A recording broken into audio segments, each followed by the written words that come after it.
रुकिए ना, चलिए तो स्टार्ट करते हैं। इससे पहले हमने पढ़ा था टेट्राहेड्रल एंड टेट्राहेड्रल वॉइड और ऑक्टाहेड्रल वॉइड के बारे में। तो आज के लेक्चर में पिछली बार मैंने बोला था कि नेक्स्ट लेक्चर में हम पढ़ेंगे वॉइड्स के बारे में, ठीक है। तो देखिए वॉइड्स कुछ नहीं होता, वॉइड्स होता है फ्री स्पेस, कंस्टिट्यूएंट पार्टिकल के बीच में जो खाली जगह बच जाती है।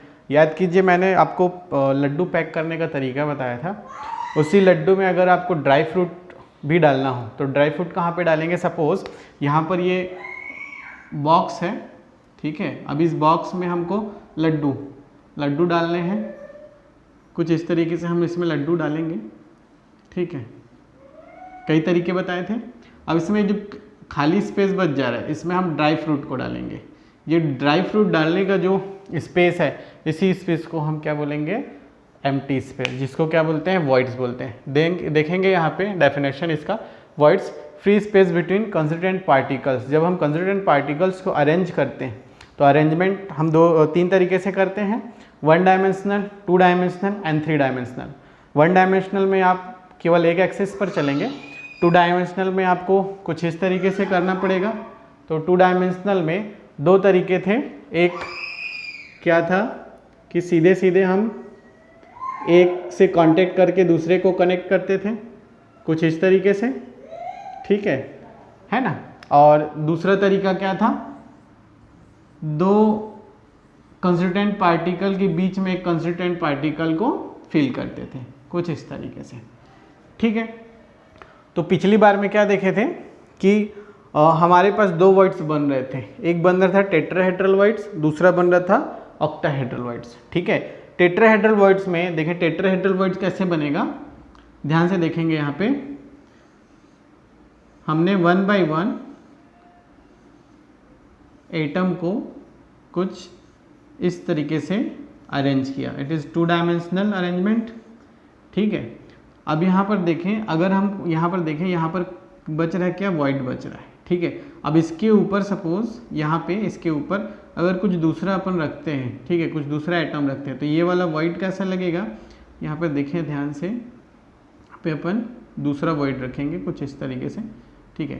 तो यहाँ पर इसके सेंटर पॉइंट को मिला लें, सेंटर पॉइंट को जैसे मिलाएंगे आपको क्या मिलेगा, स्क्वायर मिलेगा। इसके ऊपर और ओवरलैप कर देंगे, इसके ऊपर, ठीक है, इसके ऊपर और ओवरलैप करते जाएंगे, इसके जस्ट ऊपर में कुछ इस तरीके से, ध्यान से देखेंगे।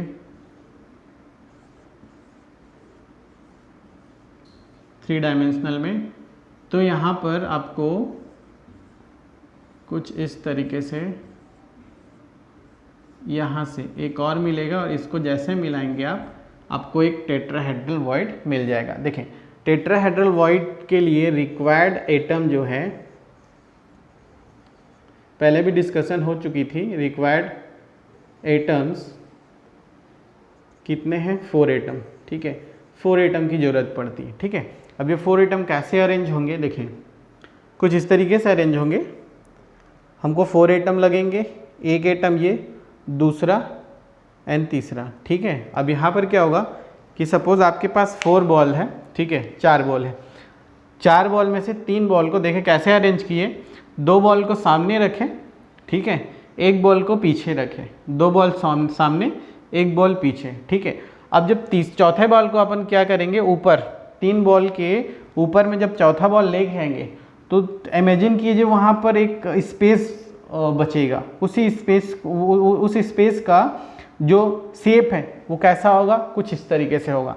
ध्यान से देखिए कैसा शेप होगा, कुछ इस तरीके से शेप होगा, टेट्राहेड्रल वॉइस, इसी को क्या बोला जाता है, टेट्राहेड्रल। ये जो शेप है इसको टेट्राहेड्रल शेप बोला जाता है और ये एम्प्टी स्पेस कुछ इसी शेप का बनता है, इसीलिए इसको क्या बोलते हैं, टेट्राहेड्रल वॉइड। क्लियर है।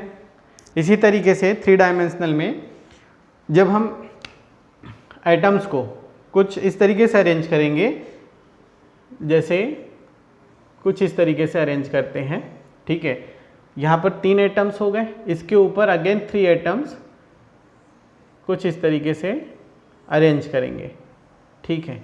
तो यहाँ पर जो वॉइड मिलेगा वो उस वॉइड का जो शेप है कुछ इस तरीके से दिखाई देगा, मतलब कि ये जो शेप है ऑक्टाहेड्रल शेप है, इसलिए ये वॉइड क्या हो जाएगा, एम्प्टी स्पेस ऑक्टाहेड्रल वॉइड कहलाएगा। ठीक है, देखें ऑक्टाहेड्रल वॉइड के लिए रिक्वायर्ड एटम 6 एटम रिक्वायर्ड होता है ऑक्टाहेड्रल वॉइड के लिए। 6 एटम कैसे अरेंज करेंगे, ध्यान से देखेंगे। यहाँ पे 2 एटम सामने, देखिए इसमें 2 लेयर में क्या रहेगा, जो नीचे का लेयर है उस लेयर में 2 एटम सामने रहेंगे, 1 एटम इसका पीछे रहेगा। मतलब सपोज हमारे पास 6 बॉल हैं और 6 बॉल में से 2 बॉल को सामने रखेंगे, 1 बॉल को उसके पीछे रखेंगे। ठीक है, अब उसके ऊपर का जो लेयर हमको बनाना है उस लेयर में क्या रहेगा, उसमें भी 3 बॉल रहेंगे। उसमें क्या रहेगा, फर्स्ट बॉल को आप सामने रखेंगे, जस्ट इसके अपोजिट फर्स्ट बॉल को सामने रखना है और 2 बॉल पीछे रखना है। ठीक है, अब देखिए ये जो वॉइड है वो बनता कैसे है, यहाँ पर जो बॉल के सेंटर पॉइंट है उस सेंटर पॉइंट को बस जोड़ना होता है, कनेक्ट करना होता है। ठीक है, तो वो कैसे करेंगे, ध्यान से देखना। ये हो गया आपका ऊपर का लेयर, ठीक है, 1 सामने 2 पीछे। ठीक, और वहीं पे क्या हो जाएगा, 1 सामने 2 पीछे। ठीक है, वहीं पे नीचे क्या हो जाएगा, 2 सामने और 1 पीछे। ठीक है, अब इसके सेंटर जो पॉइंट हैं उनको बस ज्वाइन कर दीजिए, ये इस तरीके से सेंटर के पॉइंट को बस ज्वाइन कर दीजिए, कुछ इस तरीके से। इस कॉर्नर को इस कॉर्नर से, इस कॉर्नर को इस कॉर्नर से। अब देखें इसके कॉर्नर को इसके सेंटर से मिलाएं, इसके कॉर्नर को इसके सेंटर से मिलाएं, क्लियर है, और इसके कॉर्नर को इस सेंटर से ठीक है। ये जो शेप बन रहा है ये होता है ऑक्टाहेड्रल शेप, देखिए कुछ इस तरीके से। ठीक है, इसको हम बोलते हैं ऑक्टाहेड्रल वॉइड्स, क्लियर है। चलिए देखिए location of tetrahedral and octahedral void. ठीक है, अभी हमने देखा था tetrahedral void and octahedral void. ठीक है, अब देखें जब कंस्टिट्यूएंट पार्टिकल्स अरेंज होते हैं, ठीक है, तो जो वॉइड्स क्रिएट होते हैं वो उन वॉइड्स का लोकेशन कहाँ पर होगा। देखें location of tetrahedral and octahedral void, ध्यान देंगे कि टेट्राहेड्रल वॉइड कहाँ पे होंगे, near the corners only. Tetrahedral void केवल कॉर्नर के पास होते हैं, नियर होते हैं। ठीक है, देखें जैसे यहाँ पर हमने बनाया है, देखें 1 एटम ये ले लिए, 1 एटम ये ले लिए, ठीक है, और 3rd एटम ये ले लिए। ठीक है, अब ये क्या होंगे, अरेंज होंगे कुछ इस तरीके से। ठीक, फिर 4th एटम जो ये आपका है, ये 4th एटम, ठीक है, ये 4th एटम इस क्या करेगा, ये आपका 4th बॉल, इसको जब आप फिट करेंगे तो कुछ इस तरीके का वॉइड मिलेगा। ठीक है, यहाँ से मैंने यूनिट सेल को निकाल कर यहाँ पर बताया हुआ है, देखें कैसे है। जो वॉइड है उसके लिए 4 एटम की जरूरत पड़ेगी, ये 4 एटम हो जाएंगे आपके 4 एटम।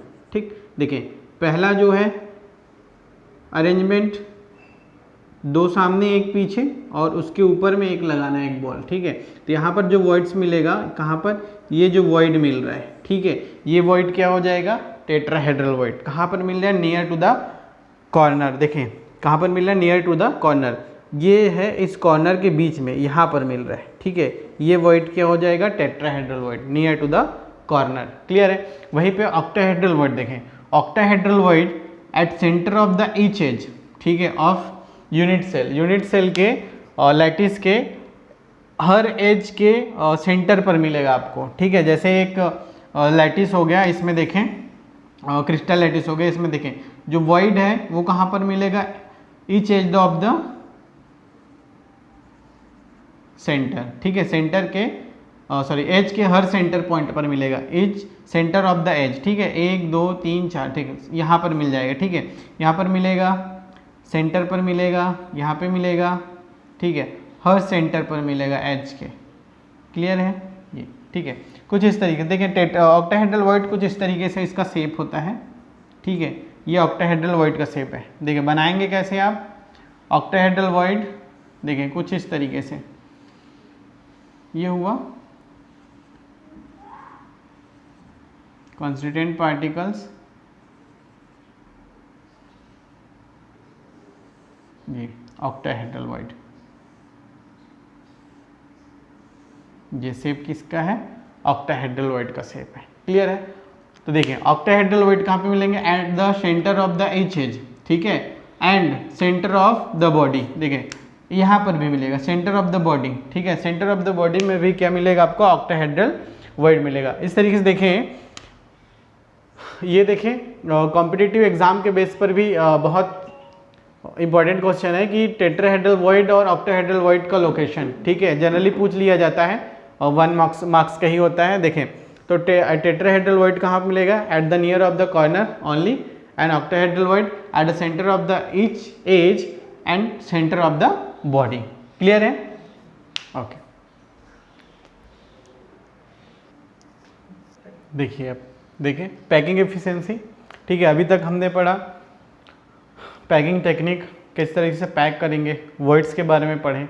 अब देखेंगे जब आप स्वीट्स को बॉक्स में फिल करते हैं, सेट करते हैं उसमें, ठीक है, तो कितने स्पेस को वो कवर कर पाता है, क्योंकि वर्ड्स तो रहेंगे उसमें, एम्प्टी स्पेस तो बच जाता है, तो कितने स्पेस को वो कवर कर पाता है, ठीक है, उसी को हम देखेंगे किसमें, पैकिंग एफिशिएंसी में, ठीक है, कितने परसेंटेज इस स्पेस को वो ऑक्यूपाई कर पाता है। ठीक है, देखिए यहाँ पे सबसे पहले देखेंगे in simple cubic unit cell. Simple cubic unit cell में कंस्टिट्यूएंट पार्टिकल कहाँ पर प्रेजेंट होते हैं, at corner, each corner, every corner पर। क्लियर है, ये यूनिट सेल है, यहाँ पर एवरी कॉर्नर पर क्या है आपके कंस्टिट्यूएंट पार्टिकल्स हैं। ठीक है, अब हम कंसीडर ये करते हैं, देखिए हम जो भी यूनिट सेल बनाते कैसे हैं, कुछ इस तरीके से अरेंज करते हैं, ठीक है ना, कुछ इस तरीके से इसको अरेंज किया जाता है। क्लियर है, कुछ इस तरीके से अरेंज करते हैं यूनिट सेल को। क्लियर है, यहाँ पे एक और आएगा,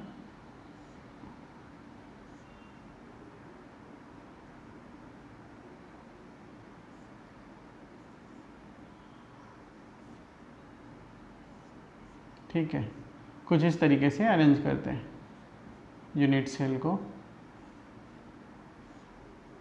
ये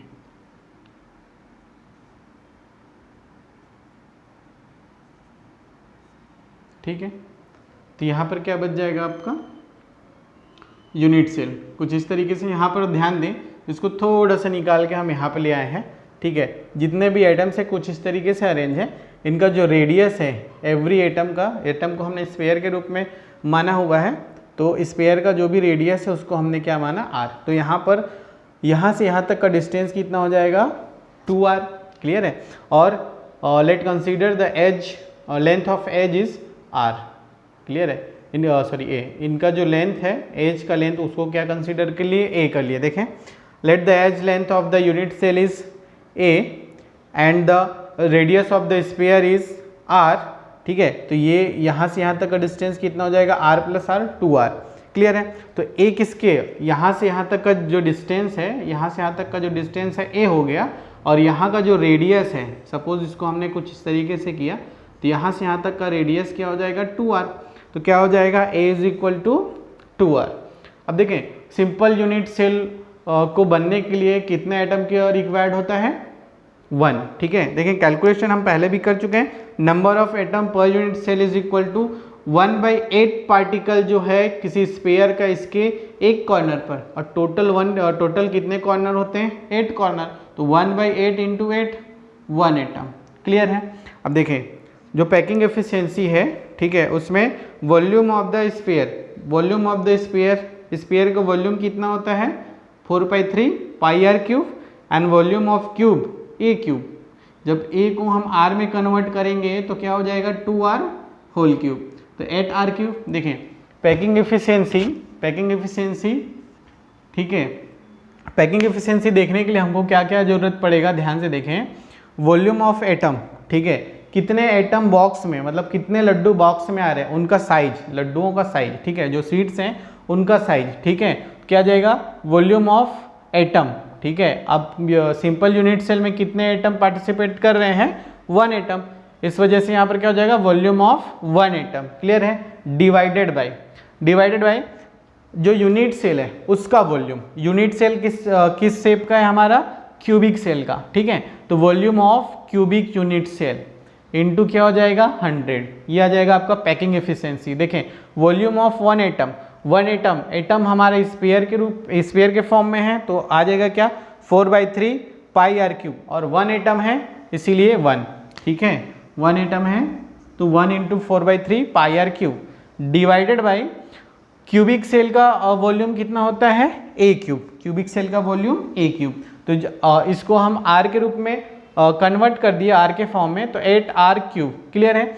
यहाँ से आर आर कैंसल आउट हो जाएंगे, ठीक है, बाकी इसको कैलकुलेट करेंगे तो 52.36%, ठीक है। अब एग्ज़ाम में एग्ज़ाम में वैसे भी बहुत कम समय मिलता है, तो ये कैलकुलेशन करने से अच्छा है कि आप 52.36% packing efficiency of simple cubic unit cell का याद कर लें, क्लियर है।